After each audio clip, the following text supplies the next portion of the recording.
In this lesson, I want to talk to you about how we make new projects in neotex.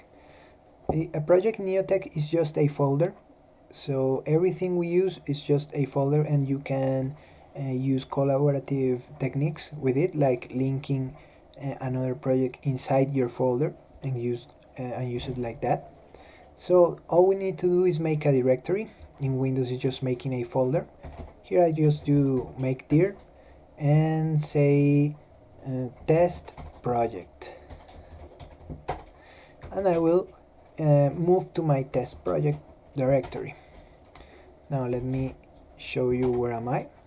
It says test project, and the next thing we have to do is launch Blender from the directory. So if you are in Windows, you have to right click or shift right click in the directory and say open command window from here.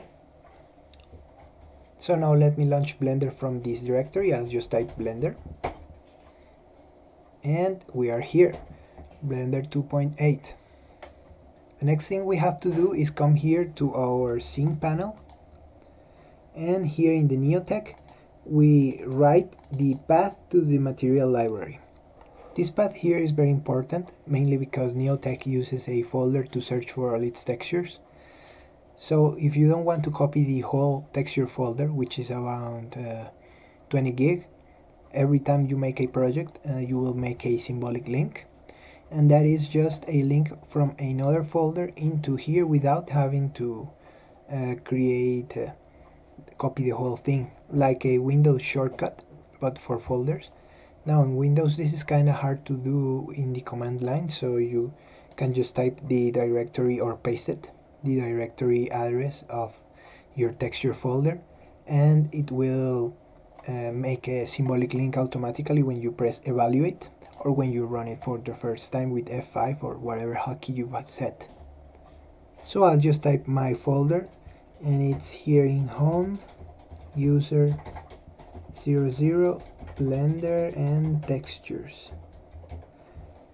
And if I press F5, and I see here in my directory, you can see that I have a textures directory, and let's see with my file explorer, it says textures 2496 files, and this should appear as well in your Windows machine, or if you are doing it here in Linux like me, it should be something very similar.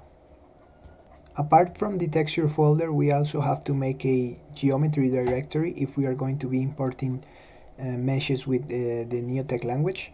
So let me just make a folder here called geo. This is the actual name the program will search, so you need to make sure it's named geo. And let me see here, I have my geo folder and my texture folder. These are the only mandatory folders for the project, so all the other folders are generated automatically, including the palette folder and the baked map folder and the output folders as well. Now, the advantage of having a directory based approach is that we don't have to paste things. We can just go around and start sim linking stuff, but also that we can have multiple texture libraries for each project where the textures are different. And if we want to change a texture library, we can do so. For example, here these textures are 1K, just so I can record more easily, but the final textures are actually 4K. So if I wanted to change my project from a 1K native texture resolution, I could just delete this link like this, and link whatever else I want, or just copy and paste it if I have to. So that's pretty much it for this tutorial. I'll see you in